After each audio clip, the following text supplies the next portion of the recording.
사랑하는 성함 식구 여러분 모두 잘 되시길 바랍니다. 예수 믿고 잘 되는 것 얼마나 귀한 일입니까? 신앙생활 잘 하셔서 하나님의 복 가운데 여러분들의 삶의 실제 속에 복이 담기기를 주님의 이름으로 축원합니다. 그래서 오늘은 그런 사람 중에 대표적인 사람 다윗 이야기를 좀 함께 나누려고 합니다. 그러려면 먼저 두 가지를 좀 생각해 볼 필요가 있어요. 첫 번째로는 내 신앙의 합법성에 관한 이야기입니다. 합법성이라는 표현이 좀 이상하긴 한데요. 이런 거예요.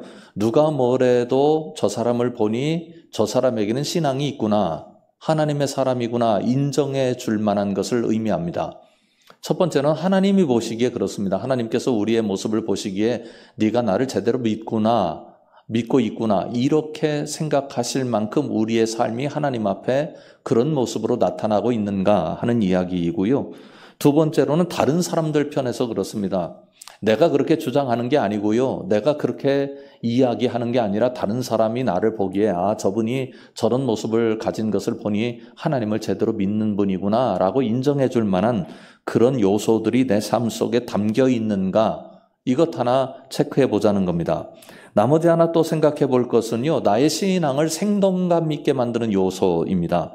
그런 신앙의 원천을 나는 가지고 있는가? 그게 사람이든 어떤 일이든 무엇이든 관계없으나 그것만 생각하면 내가 하나님을 제대로 믿어야 될 것 같고 이렇게 신앙생활 게을리해서는 안 되겠다 하고 반성하게 만들고 회개하게 만들고, 또 한편으로는 하나님 믿는 게 너무나 기쁘고 감사한 일이구나, 그래서 난 참 행복한 사람이구나 생각하게 만드는 신앙의 원천이 있는가?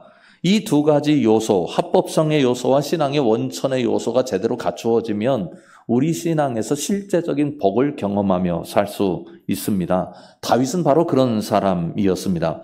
오늘 주신 말씀은 다윗이 왕위에 오르고 나서 맨 첫 번째 행한 일에 관해서 기록하고 있는데요. 왕위에 오르고 나서 나는 하나님 제대로 섬기는 사람입니다 라고 백성들에게 이야기하고 싶었어요. 그리고 백성들로 하여금 하나님을 잘 믿도록 돕고 싶었어요. 하나님 앞에도 자신의 신앙을 드러내고 싶었고 백성들에게도 자신의 신앙과 가르침을 드러내고 싶었습니다. 그런데 다윗이 이걸 쇼업하기 위해서 그렇게 한 것은 아니에요. 다윗은 정말 진정성을 가지고 하나님을 사랑했던 사람이고 백성들을 위했던 사람입니다. 그래서 그것을 왕위에 오르면서 온 백성들에게 보여주고 싶었고 하나님께 그렇게 인정받고 싶었습니다. 그래서 법궤를 옮기는 일을 합니다. 법궤는 이런 상징성을 가지고 있어요. 하나님이 이스라엘 백성들의 진정한 왕이시고 이스라엘 백성들은 하나님의 진정한 백성이다 라고 하는 것을 표시하는 표식입니다. 법궤가 이렇게 생겼습니다. 제가 그림을 가져왔는데요. 법궤가 어떻게 생겼는지 정확하게 알 길은 없습니다. 지금 법궤가 없거든요. 이디오피아에서 우리가 법궤를 가지고 있다 그렇게 주장을 한대요. 그런데 한 번도 보여준 적은 없습니다. 그러니까 어떻게 생겼는지 정확하게는 알 수 없으나 성경에서 이렇게 생겼다고 표현했으니 그것을 바탕으로 해서 그린 그림이라고 볼 수 있습니다. 법궤 안에는 세 종류의 것들이 있었습니다. 십계명 두 돌판, 아론의 쌍난 지팡이, 그리고 만나 항아리입니다. 만나 항아리는 언제나 법궤 안에 있었던 것 아니고 법궤를 옮길 때만 법궤 안에 집어넣었다가 법궤를 내려놓으면 그때 앞에 항아리를 내놓곤 했습니다. 그리고 법궤는 보시는 것처럼 직사각형 상자 모양으로 생겼고요. 덮개가 있는데 그 덮개 위를 속죄소라고 부릅니다. 그리고 그 덮개 위에는 스랍 둘이 날개를 잇대고 서 있는 형상을 만들어 놓았습니다. 그런데 법궤가 이렇게 생긴 것보다 더 중요한 게 있습니다. 법궤는 기본적으로 두 가지 의미를 담고 있습니다. 출애굽기 25장 22절 말씀입니다. 거기서 내가 너와 만나고 속죄 위 곧 증거궤 위에 있는 두 그룹 사이에서 내가 이스라엘 자손을 위하여 내게 명령할 모든 일을 내게 이르리라. 여기서 너라고 하는 2인칭 주격 대명사는 모세를 의미합니다. 하나님께서 임재하셔서 거기서 모세와 만나시겠다고 말씀하고 계시고요. 두 번째로는 거기서 이스라엘 백성들에게 말씀하실 것이라고 알려주고 계십니다. 말하자면 법궤는 두 가지 의미를 갖는 거예요. 하나는 하나님의 임재의 의미를 갖고 거기서 하나님께서 이스라엘 백성들이 마땅히 알아야 할 바를 말씀하십니다. 전에는 십계명 두 돌판을 통해서 말씀하셨습니다만 이제는 법궤 위에서 말씀하실 거다 하나님께서 그렇게 약속하셨습니다. 그러니까 법궤 있는 곳에 하나님의 임재가 있습니다. 법궤 없으면 하나님의 임재가 없는 거예요. 그리고 하나님이 법궤 위에서 말씀하신다고 말씀하셨으니 하나님의 말씀이 계시려면 거기 법궤가 있어야 합니다. 법궤 없이 하나님의 말씀도 없는 겁니다. 그래서 이 법궤를 이스라엘 백성들이 얼마나 소중하게 여겨야 하는지에 관해서도 말씀하셨습니다. 레위기 16장 2절을 보면 이렇게 말씀합니다. 여호와께서 모세에게 이르시되 내 형 아론에게 이르라. 성소의 휘장 안 법궤 위 속죄소 앞에 아무 때나 들어오지 말라. 그리하여 죽지 않도록 하라. 이는 내가 구름 가운데에서 속죄소 위에 나타납니다. 아무 때나 들어갈 수 없습니다. 1년에 딱 한 번 대제사장만 들어갈 수 있죠. 그렇지 않고 그것을 함부로 어기면 죽는다고 말씀하셨습니다. 그냥 벌 받는 게 아닙니다. 죽는 겁니다. 그래서 법궤는 이스라엘 백성들에게 두려움의 대상이기도 했습니다. 법궤는 하나님의 버금가는 그런 의미를 가진 존재입니다. 그래서 다윗이 왕위에 오를 때 이 법궤를 예루살렘으로 옮겨놓길 원했습니다. 다윗이 왜 법궤를 옮겨놓길 원했는지 그리고 무슨 마음으로 그것을 감당했는지를 오늘 주신 말씀이 알려주고 있습니다. 2절, 3절이 먼저 우리가 점검해야 될 말씀인데요. 사무엘하 6장 2절, 3절은 이렇게 말씀합니다. 다윗이 일어나 자기와 함께 있는 모든 사람과 더불어 바알레 유다로 가서 거기서 하나님의 궤를 메어 오려 하니 그 궤는 그룹들 사이에 좌정하신 만군의 여호와의 이름으로 불리는 것이라. 그들이 하나님의 궤를 새 수레에 싣고 산에 있는 아비나답의 집에서 나오는데 아비나답의 아들 우사와 아효가 그 새 수레를 모니라. 2절에 보면 궤에 대한 분명한 표현이 나타나 있습니다. 하나님의 궤입니다.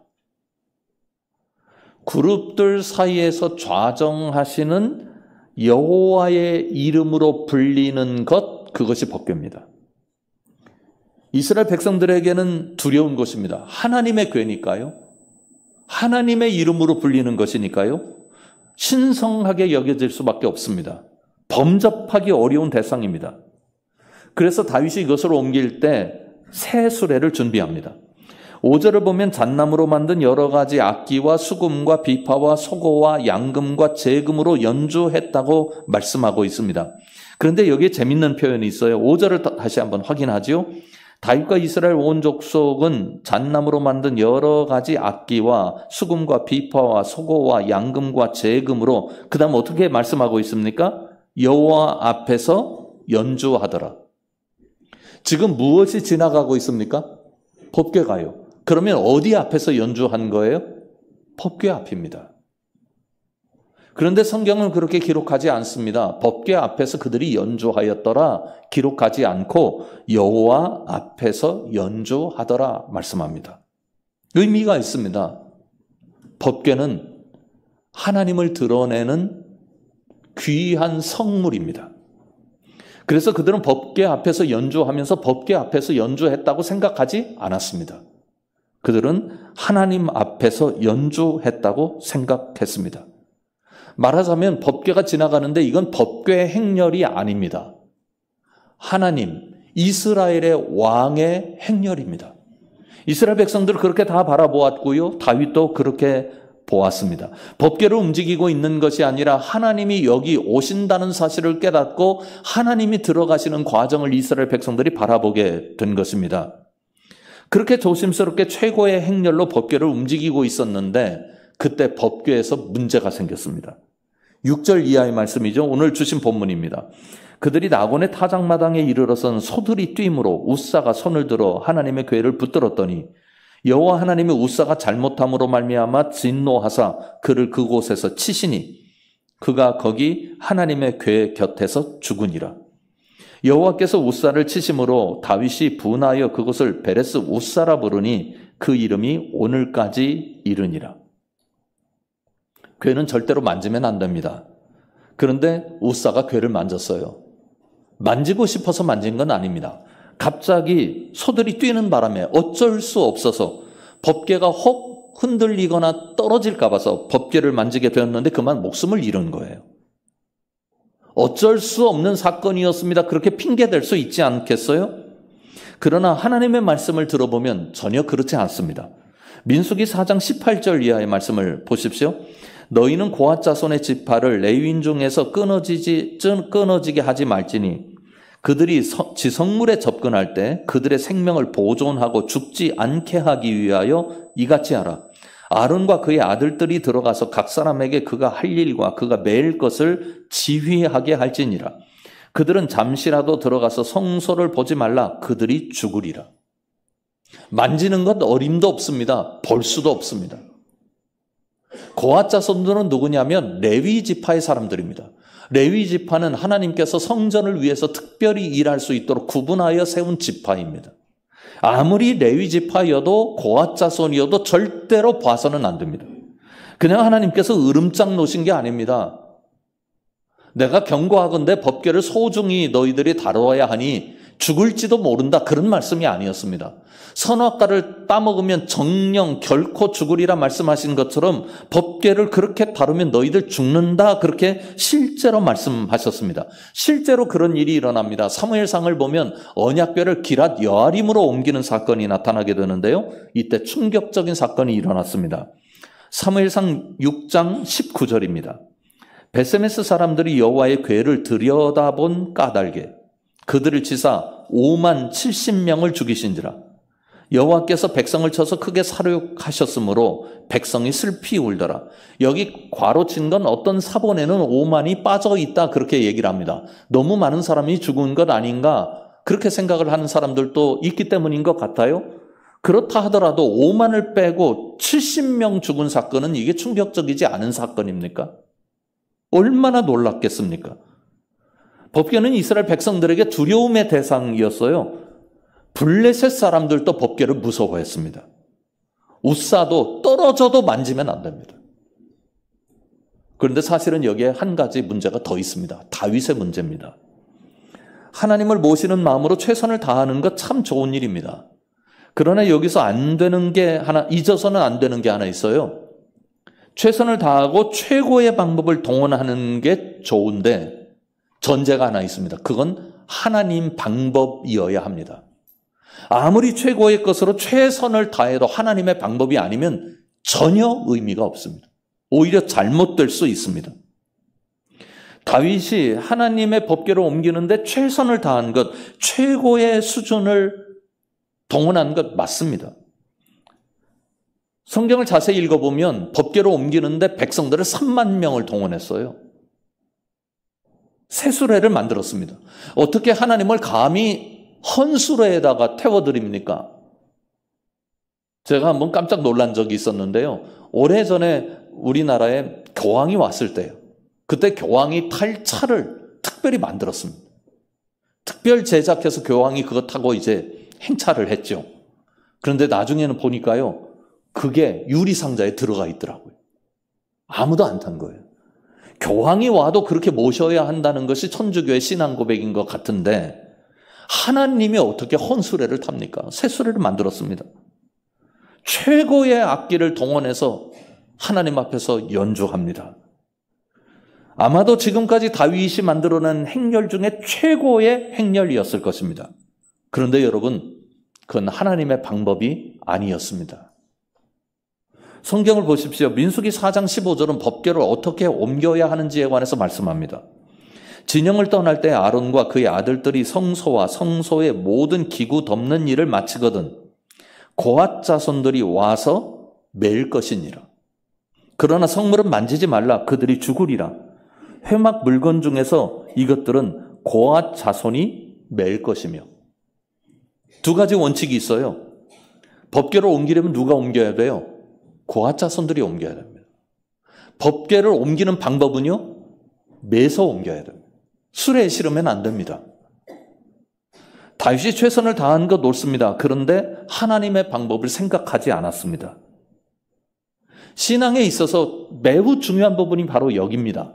여러분, 우리가 신앙을 갖는다고 하는 게 어떤 것을 의미하는지 알아야 돼요. 신앙은 나의 방법을 내려놓고 하나님의 방법을 취하는 것입니다.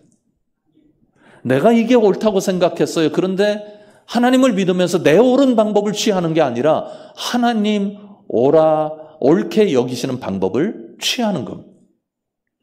저는 우리 성암교회를 향한 한 가지 소원이 있습니다. 그것은 여러분들이 성경을 읽고 성경에 공부하는 것, 연구하는 것에 열심을 내시는 겁니다. 이유가 있습니다. 그렇지 않으면 하나님의 방법을 알 수가 없습니다. 십자가 사건을 한번 생각해 보십시오. 예수님 당시에 예수님 외에 하나님의 이스라엘 백성들을 구원하는 방식을 십자가라고 여겼던 사람은 단 한 명도 없었습니다. 예수님께 배우고 예수님의 권능도 보았고 예수님의 말씀도 들었고 예수님의 예언도 들었고 예수님과 직접 살았고 예수님과 모든 것을 나누었던 모든 제자들도 십자가는 다 반대했습니다. 예수님께서 이스라엘 백성들을 구원하시고 온 땅을 구원하시는 방법은 예수님이 왕이 되시는 것이라고 생각을 했습니다. 그들의 살 길은 예수님이 왕이 되시는 것이라고 여겼습니다. 십자가를 찬성한 사람은 단 한 명도 없었습니다. 그러나 예수님이 왕이 되시는 것은 하나님의 방법이 아닙니다. 예수님이 십자가를 지시는 것이 하나님의 방법이었습니다. 사도 바울은 그래서 십자가를 미련한 것으로 표현합니다. 미련한 것으로 하나님은 우리를 구원하셨다고요. 이 사건에서도 마찬가지입니다. 법궤를 술에 싣고 가는 거 얼마나 대단한 일입니까? 3만 명이나 동원해서 그 사람들이 모두 하나님을 향하여 소리를 지르고 노래하는 것 얼마나 대단한 일입니까? 모든 악기를 동원해서 최고의 연주를 하나님 앞에 올려드리는 것 얼마나 대단한 일입니까? 그런데 하나님의 방법은 아닙니다. 12절 이하를 주목해 볼 필요가 있습니다. 13절을 특별히 주목해 보십시오. 어떤 사람이 다윗 왕에게 아뢰어 이르되 여호와께서 하나님의 궤로 말미암아 오벳에돔의 집과 그의 모든 소유에 복을 주셨다 한지라. 다윗이 가서 하나님의 궤를 기쁨으로 메고 오벳에돔의 집에서 다윗성으로 올라갈새 여호와의 궤를 맨 사람들이 6걸음을 가매 다윗이 소와 살진 송아지로 제사를 드리고 다시 깨달았어요. 오벳에돔의 집에 있는 법궤를 두고 아하, 하나님의 방법이 아니었구나. 내가 잘못했구나. 최고의 것, 최선의 것이 아닌 우리는 하나님의 방법을 택하는 사람들입니다. 그러려면 하나님의 방법을 알아야 하죠. 성경 안 읽고 어떻게 하나님의 방법을 알 수 있습니까? 성경 잘 읽으려면 성경 공부해야 됩니다. 안 하고 어떻게 하나님의 방법을 알 수 있습니까? 사랑하는 성암 식구 여러분, 우리 모두 하나님의 방법을 알고 하나님의 방법에 아멘 할 줄 아는 신앙인들 될 수 있기를 주님의 이름으로 축원합니다. 이렇게 법궤를 운반할 때 우사가 세상을 떠나는 바람에 법궤가 오벳에돔 집에 오래 머무르게 되었어요. 그런데 여기서 주목할 만한 게 하나 있어요. 9절 이하의 말씀을 보십시오. 다윗이 그날에 여호와를 두려워하여 이르되 여호와의 궤가 어찌 내게로 오리오 하고 다윗이 여호와의 궤를 옮겨 다윗성 자기에게로 메어가기를 즐겨하지 아니하고 가드 사람 오벳에돔의 집으로 메어간지라. 여호와의 궤가 가드 사람 오벳에돔의 집에 석 달을 있었는데 여호와께서 오벳에돔과 그의 온 집에 복을 주시니라. 말씀을 보면 오벳에돔의 집에 복을 받았다, 복이 있었다 그렇게 말씀합니다. 그런데 생각해 보면 이 법궤라는 것 생각만 해도 상상만 해도 살 떨리는 일입니다. 왜요? 3만 명이 보는 앞에서 사람이 죽었어요. 궤 곁에서 앞에서 쓰러졌잖아요. 다윗이 지휘하는데 사람이 죽었다고요. 왜 죽었는지 실상은 잘 몰랐습니다. 그러니 왜 죽었는지 알면 피하면 되는 건데 사람이 죽었으니 알 길은 없고 얼마나 두렵겠습니까?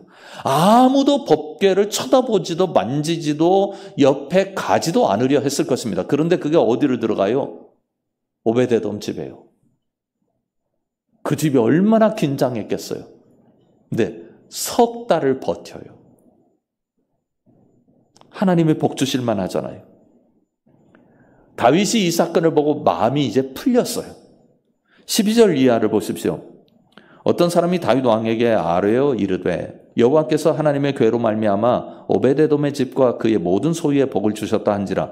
다윗이 가서 하나님의 괴를 기쁨으로 메고 오베데돔의 집에서 다윗성으로 올라갈새 여호와의 괴를 맨 사람들이 6걸음을 가매 다윗이 소와 살진 송아지로 제사를 드리고 다윗이 여호와 앞에서 힘을 다하여 춤을 추는데 그때 다윗이 배 에봇을 입었더라.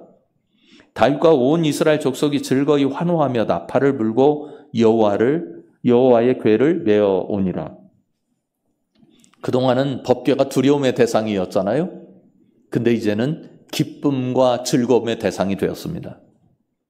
하나님의 임재가 이렇게 기쁜 것이구나, 이렇게 감동이 있는 것이구나 깨닫게 되었습니다.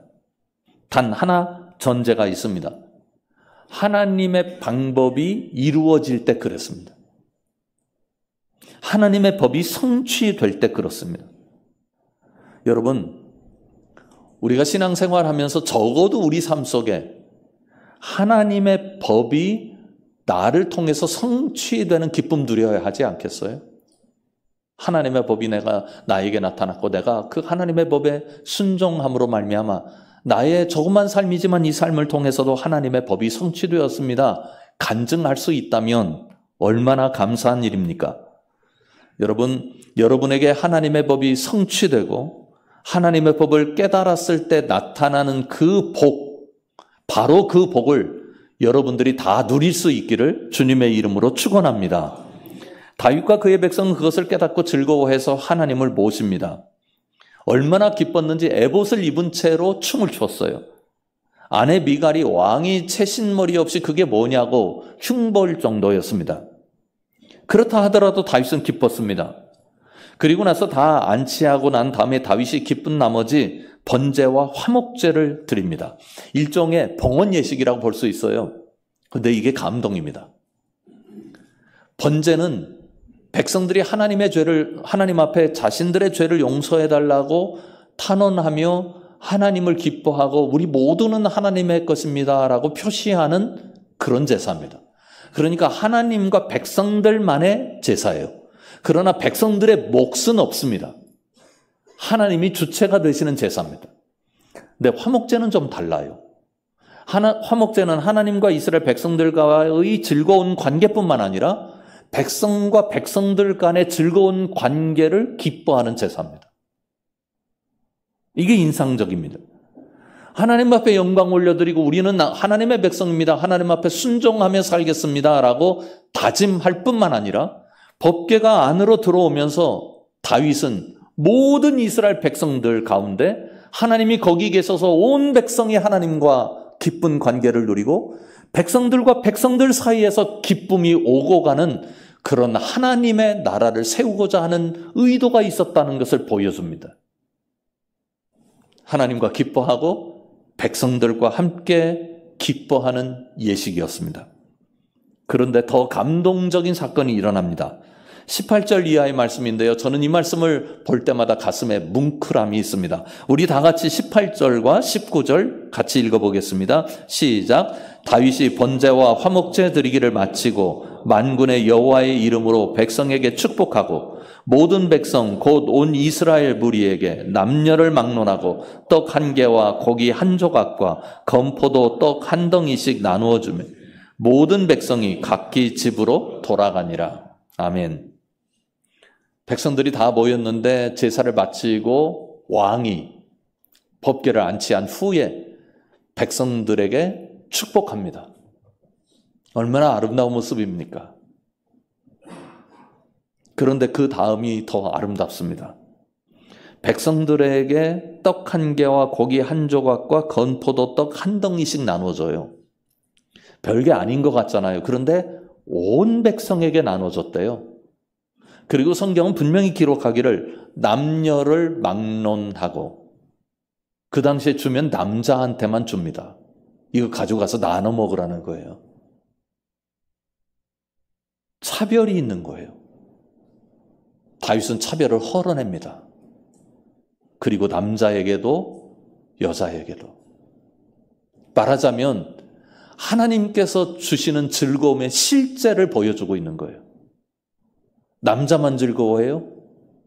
여자도 즐겁잖아요. 하나님의 복은 그런 거예요. 어른만 즐거워해요? 아이들도 즐거워야죠. 하나님의 복은 그런 거예요. 차별 없이 모든 백성들에게 동일한 것을 나누어 줌으로 말미암아 하나님의 은혜가 모든 백성에게 동일하게 나타나고 있다는 것을 실제로 경험하게 만듭니다. 뿐만 아니라 이건 실제잖아요. 말은 고맙기는 하지만, 들리기는 하지만, 그러나 실제적으로 우리가 잡을 수는 없는 건데 떡과 고기는 내 손으로 잡을 수 있잖아요. 잡을 수 있는 복, 실제의 복, 누릴 수 있는 복을 구체적으로 경험하게 만들어준 것입니다. 여러분, 다윗이 백성들에게 깨닫게 하고 싶었어요. 그건 어떤 거냐면 여러분이 하나님을 경외하면 진짜 구체적인 복을 누릴 수 있습니다. 이거였어요. 법궤는 하나님의 복입니다. 왜요? 거기에 하나님 계시고 거기서 하나님 말씀하시기 때문입니다.